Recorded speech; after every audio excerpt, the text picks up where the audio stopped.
உலகமெங்கும் உள்ள ஜீ தமிழ் நேயர்களுக்கு காலை வணக்கம். அன்பான நேயர்களே, இப்பொழுது நாம் வயிற்று பொருமல் மற்றும் வயிற்று உப்பசத்திற்கான ஒரு மருத்துவத்தை பார்க்க போகிறோம். இந்த வயிற்று பொருமல் வயிற்று உப்பசம் வந்தால் அவர்களால் ஒழுங்காக சாப்பிட முடியாது. எந்த சிறிய பொருள் சாப்பிட்டாலும் அவர்களுக்கு உடனடியாக வயிற்று பகுதியில் ஒரு வகையான இரைச்சல் ஏற்படும். அதைத்தான் சித்தர்கள் வயிற்று பொருமல் என்று கூறுகிறார்கள். உடனடியாக அவர்களால் சாப்பிட்டவுடன் வயிற்று வலி ஏற்பட்டுவிடும் அல்லது அவர்கள் உடனடியாக வாந்தி எடுத்து விடுவார்கள். மற்றும் வயிற்று உப்பசம் ஒரு சிலருக்கு கிழங்கு வகை பொருட்களோ அல்லது சாதாரணமாக பொருட்களை சாப்பிட்டால் அவர்களுக்கு வயிற்று உப்பசங்கள் ஏற்பட்டுவிடும். அந்த வயிற்று உப்பசம் என்னவென்றால் வயிறு பகுதி வீங்கிவிடும். ஆகையால் அந்த நோய்க்கான மருத்துவத்தையும் இப்பொழுது நாம் பார்க்க போகிறோம். அதற்காக நாம் எடுத்துக்கொள்ள போகும் மூலிகை நம் அன்றாடம் வீட்டு தோட்டத்தில் கிடைக்கக்கூடிய மிக சாதாரணமான அற்புதமான ஒரு மூலிகை கீரை, வெந்தயக்கீரை. நாம் வீட்டு தோட்டத்திலேயே கிடைக்கக்கூடிய அற்புதமான ஒரு கீரை. இதற்கு வேறு பெயர்களில் மெந்தி, வெந்தயம், வெந்தயக்கீரை என்று அழைப்பார்கள்.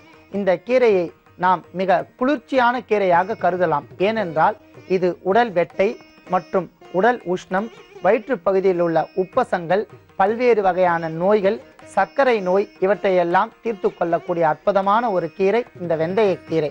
இந்த மூலிகையை பற்றி அகத்தியரும் கூறுகிறார், தேரையர் சித்தரும் கூறுகிறார்.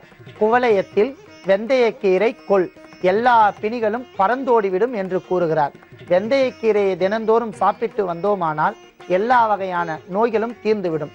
அந்த வகையில் வயிற்று உப்பசம் மற்றும் வயிற்று பொருமலுக்கான ஒரு அற்புதமான வெந்தயக்கீரை துவட்டல் என்கிற ஒரு தொக்கை நாம் பார்க்க போகிறோம்.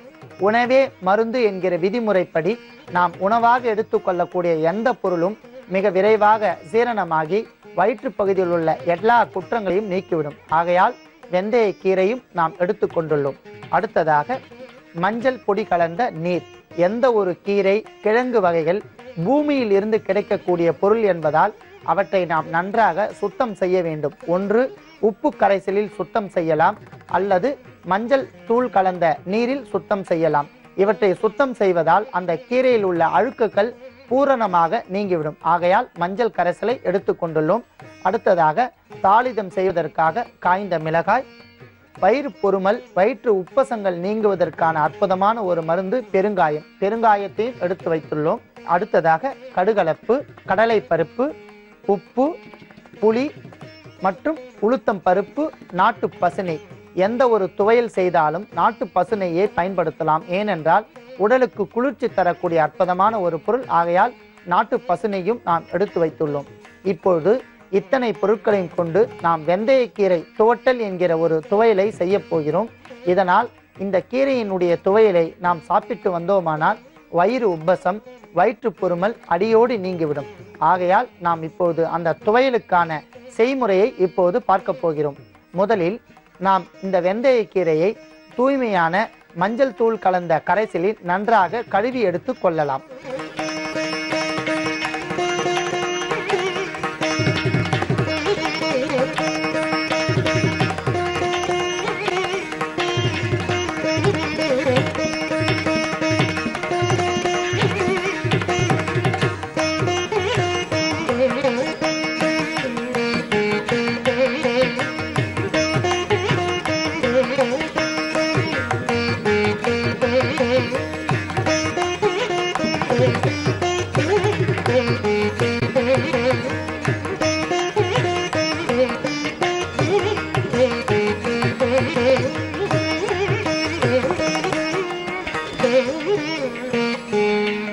மஞ்சள் கலந்த நீரில் நாம் தூய்மை செய்யப்பட்ட வெந்தயக்கீரை எடுத்து வைத்துள்ளோம். முதலாவதாக நாம் வாணலில் பசுநெய்யை 20 கிராம் விட்டு நன்றாக காய்ச்ச வேண்டும்.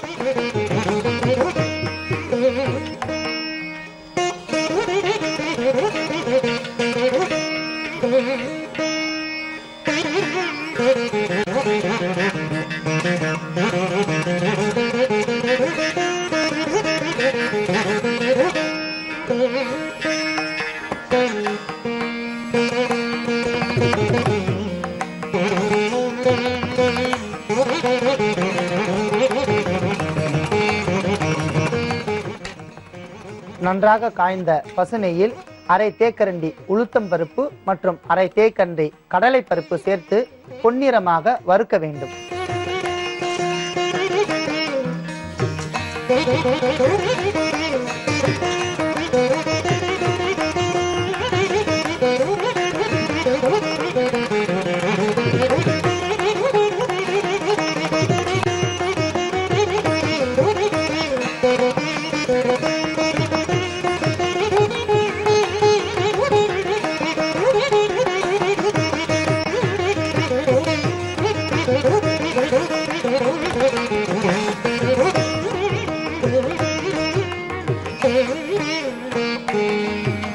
இதனுடன் புளி ஒரு கொட்டைப்பாக்கு அளவிற்கு சேர்த்துக் கொள்ளலாம்.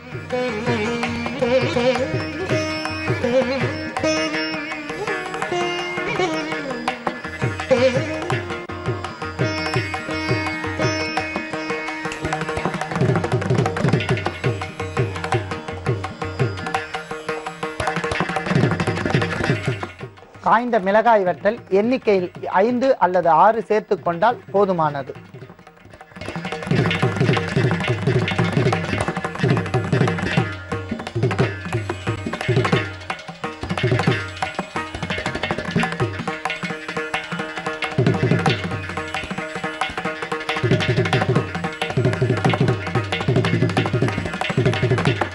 தேவையான அளவிற்கு உப்பு மற்றும் பெருங்காயத்தை சேர்க்கவும்.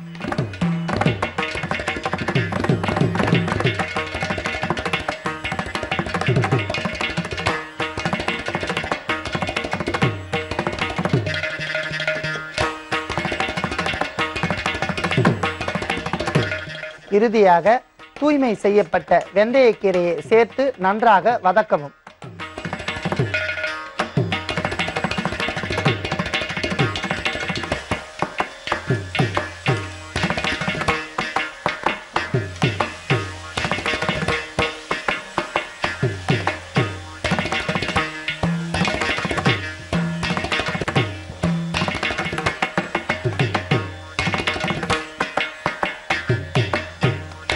அன்பான நேயர்களே, நன்றாக வெந்த வெந்தயக்கீரை மற்றும் எல்லா வகைகளும் சேர்த்து பொன்னிறமாக வறுத்துவிட்டபடியால் இப்போது அதை நாம் எடுத்துக்கொள்ளலாம்.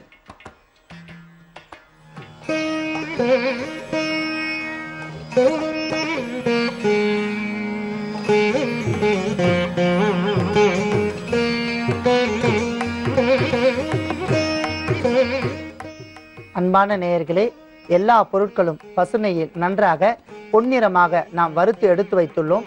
இப்பொழுது இதை நாம் ஒரு துவையல் பதத்திற்கு தேவைப்படுவதால் இதை விழுதாக அரைத்து எடுத்துக்கொள்ளலாம். அன்பான நேயர்களே, நாம் வெந்தயக்கீரை மற்றும் பல்வேறு மூலப்பொருட்கள் சேர்ந்த இந்த பொருளை துவையலாக நாம் அரைத்து வைத்துள்ளோம். இப்பொழுது இதை நாம் தாளிதம் செய்ய வேண்டும். பசுநெய் அரை தேக்கரண்டி விட்டு நன்றாக காய்ச்ச வேண்டும்.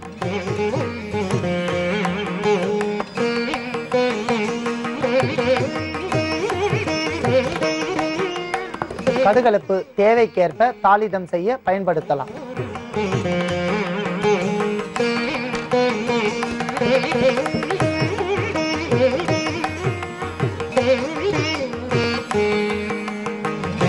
கடுகு நன்றாக பொரிந்ததும் வயிற்று பகுதியில் உள்ள பல்வேறு குற்றங்களை நீக்கக்கூடிய அற்புதமான மூலிகை கறிவேப்பிலையை தாளிதம் செய்வதற்காக நாம் போட்டுக்கொள்ளலாம்.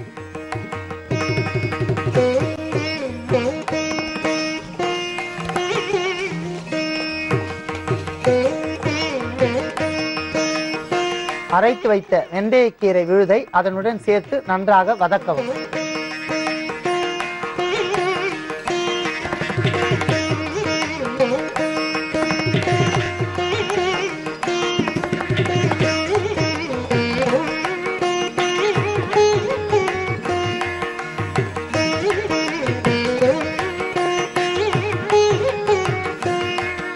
நன்றாக வதக்கிய அந்த வெந்தயக்கீரை துவையலை நாம் எடுத்துக்கொள்ளலாம்.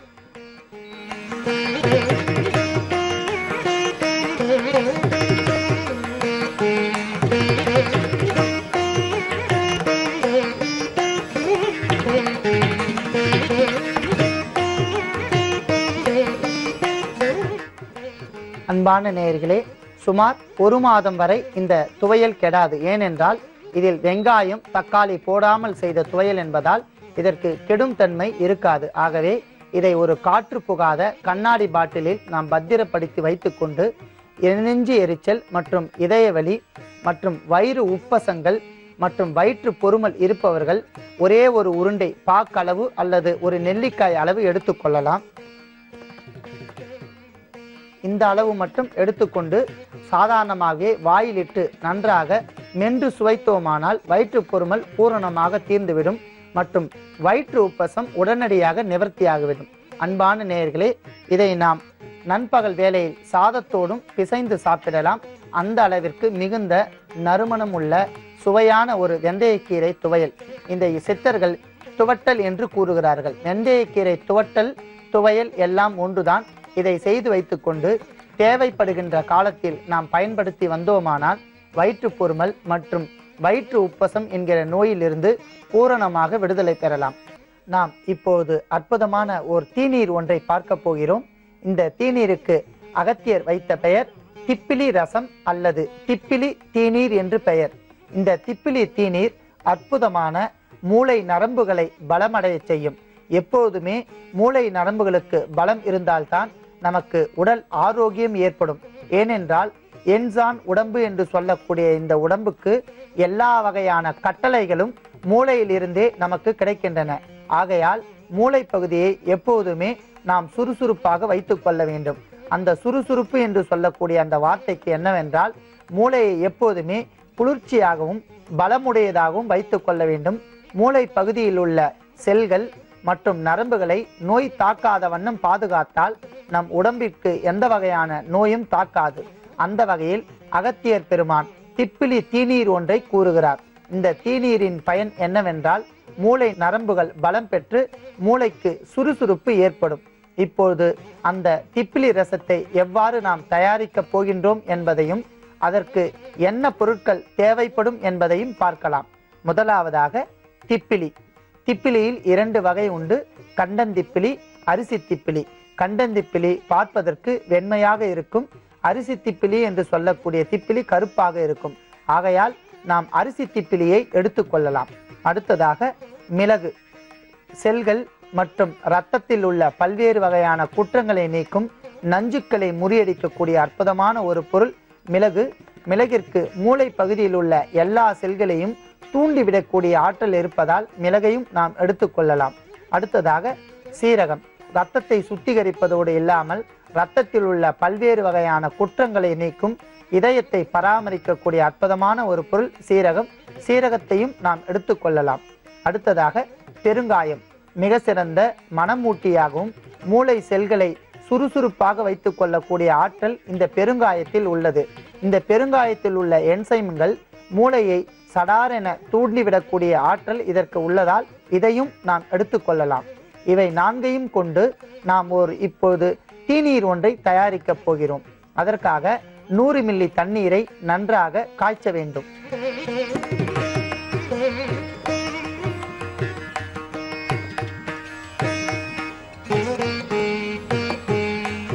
அன்பான நேயர்களே, இந்த தீநீருக்கு மூளை பகுதியில் உள்ள நரம்புகள் பலமடைவதோடு மூளை பகுதியை எப்போதுமே சுறுசுறுப்பாக வைத்துக் கொள்ளக்கூடிய ஆற்றல் இந்த திப்பிலி ரசத்திற்கு உள்ளது.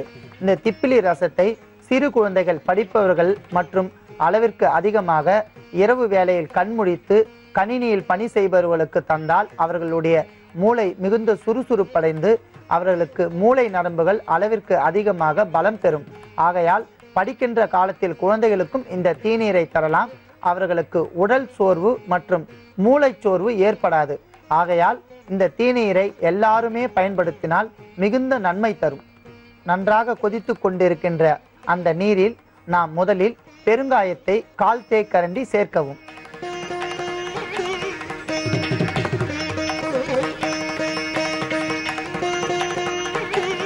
அடுத்ததாக திப்பிலியை 1/4 தேக்கரண்டி சேர்த்துக் கொள்ளவும்.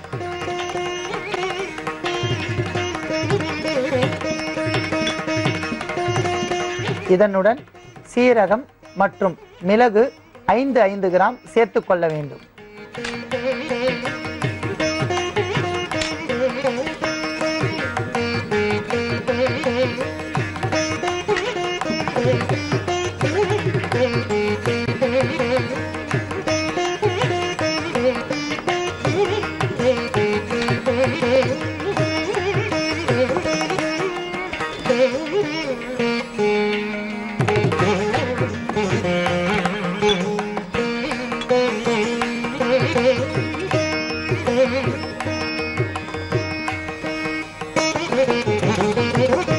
அன்பான நேயர்களே, நன்றாக கொதித்த அந்த திப்பிலி தீநீரை இப்போது வடிகட்டி எடுத்துக்கொள்ளலாம்.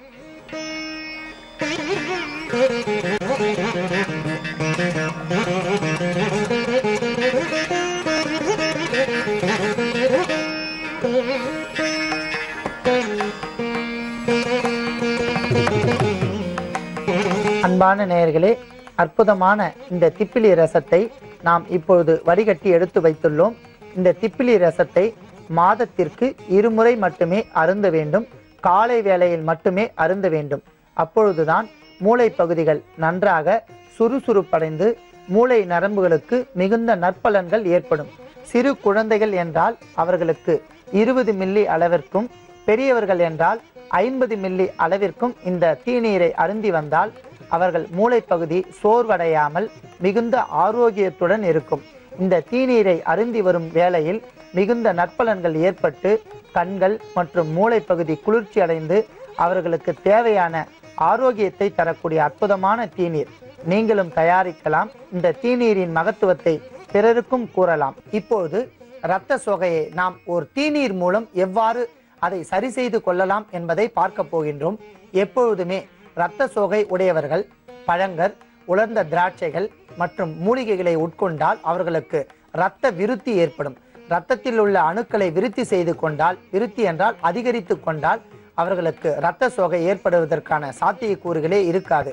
அந்த வகையில் நாம் உலர்ந்த திராட்சையை கொண்டு ஓர் தீநீர் ஒன்றை தயாரிக்க போகின்றோம். இதற்கு திராட்சாதி குடிநீர் என்று பெயர். அதற்காக நாம் எடுத்துக்கொண்டுள்ள மூலப்பொருட்கள் உலர்ந்த விதையுள்ள திராட்சை 50 கிராம், அடுத்ததாக நறுக்கி வைத்து கொண்டுள்ள பச்சை மிளகாய், அடுத்ததாக மஞ்சள் தூள், அடுத்ததாக துவரம் பருப்பு, பெருங்காயத்தூள், நறுக்கி வைத்து கொண்டுள்ள தக்காளி துண்டுகள். இவற்றை கொண்டு நாம் ஒரு திராட்சாதி குடிநீர் ஒன்றை தயாரிக்க போகின்றோம். அதற்கு முதலாவதாக சுமார் 200 மில்லி தண்ணீரை நன்றாக காய்ச்ச வேண்டும். அன்பான நேயர்களே, நாம் தினந்தோறும் உணவில் அற்புதமான காய்கறியிலும் நமது பாரம்பரியமாக கிடைக்கக்கூடிய நாட்டு பதார்த்தங்களை உண்டு வரலாம். சிறு சிறு மணிகள் மற்றும் சிறு சிறு வெண்டைக்காயினுடைய விதைகள், சிறு கத்திரிக்காய்கள், அளவிற்கு அதிகமாக பெரிய கத்திரிக்காய்கள் ஹைபிரிட் என்று சொல்வார்கள். ஹைபிரிட் என்ற எந்த பொருளையும் நாம் உணவில் சேர்க்கக்கூடாது. நம் நாட்டு பதார்த்தங்களையே விரும்பி சேர்த்து கொள்ள வேண்டும். நாட்டு பதார்த்தங்களை எவ்வாறு அடையாளம் கண்டு கொள்ளலாம் என்றால், ஹைபிரிட்டிற்கும் நாட்டு பதார்த்தத்திற்கும் சிறு வித்தியாசம் என்னவென்றால், ஹைபிரிட் என்று சொல்லக்கூடிய காய்கறிகள் அளவில் பெரியதாக இருக்கும். நாட்டு பதார்த்தம் என்று சொல்லக்கூடிய காய்கறிகள் மிக சிறியதாக இருக்கும். ஆனால் அதனுடைய சக்தி பெரியதாக இருக்கும். எப்பொழுதுமே நம் உணவில் பாரம்பரிய உணவான முளை கட்டிய பயிர்கள், நாட்டு பதார்த்தங்களையே உண்டு வர வேண்டும். அதை நாம் சாப்பிட்டு வந்தால் இரத்த சோகையை அடியோடு நாம் ஒழித்து விடலாம். இப்போது தண்ணீர் நன்றாக கொதித்துள்ளது. முதலில் நாம் விதையுள்ள திராட்சையை அதில் 2 தேக்கரண்டி சேர்க்க வேண்டும். காய்ச்சி கொதிக்கின்ற அந்த நீரில் திராட்சை பரிபூரணமாக கொதிக்கின்ற வேண்டும். ஏனென்றால் கொதிக்கும் போது அதனுடைய புளிப்புத்தன்மை, திராட்சையினுடைய புளிப்புத்தன்மை படிப்படியாக அந்த நீரில் இறங்கிவிடும். அதுவரை நாம் நீரை நன்றாக கொதிக்க வைக்க வேண்டும். அடுத்ததாக நறுக்கி எடுத்து வைக்கப்பட்டுள்ள பச்சை மிளகாய் துண்டுகளை 2 சேர்த்து கொண்டால் போதுமானது. அன்பான நேயர்களே, நாம் பலமுறை பச்சை மிளகாயினுடைய மருத்துவ குணங்களை பற்றி பார்த்தோம். மீண்டும் ஒரு முறை கூறுகிறேன். பச்சை மிளகாயிற்கு அளவிற்கு அதிகமாக நோய் எதிர்ப்பு ஆற்றல் உள்ளது. ஆகையால் பச்சை மிளகாயை நாம் சேர்த்துக் கொள்கிறோம். அடுத்ததாக மஞ்சள் தூள், கிருமி நாசினி என்று சொல்லக்கூடிய மஞ்சள் தூளை அரை சிட்டிகை அளவிற்கு சேர்க்க வேண்டும். இவற்றை இப்போது நன்றாக ஒரு முறை கலக்கி கொள்ள வேண்டும். அடுத்ததாக துவரம் பருப்பை ஒரு சிறிய தேக்கரண்டி அளவிற்கு சேர்த்து கொண்டால் போதுமானது.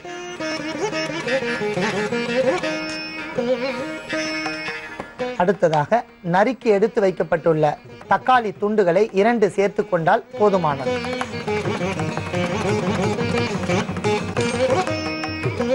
எப்பொழுதுமே நாம் நாட்டு தக்காளியே சேர்த்து கொள்ள வேண்டும். ஏனென்றால் நாட்டு தக்காளியில் தான் இனிப்பு, புளிப்பு சுவை சேர்ந்திருக்கும். ஹைபிரிட் என்று சொல்லக்கூடிய எந்த பொருளையும் நாம் பயன்படுத்த கண்டிப்பாக கூடாது. ஏனென்றால் ஹைபிரிட் பொருட்களில் மருந்துகளினுடைய கலவை அதிகப்படுத்தி நம் குடலில் உள்ள அத்தனை உறுப்புகளையும் பாதிக்க செய்துவிடும். ஆகையால் நாம் நாட்டு தக்காளியை பயன்படுத்த வேண்டும். இறுதியாக நறுமணத்திற்காகவும் வயிற்று பகுதியில் உள்ள குற்றங்களை நீக்குவதற்காகவும் பெருங்காயத்தூளை அரை சிட்டிகை சேர்க்க வேண்டும். அத்தனை பொருட்களையும் நன்றாக கலக்கிக் கொள்ளவும். அத்தனை பொருட்களும் சேர்ந்து இப்போது அந்த திராட்சாதி குடிநீர் என்கிற தீநீர் நன்றாக கொதித்து விட்டபடியால் நாம் வடிகட்டி எடுத்துக்கொள்ளலாம்.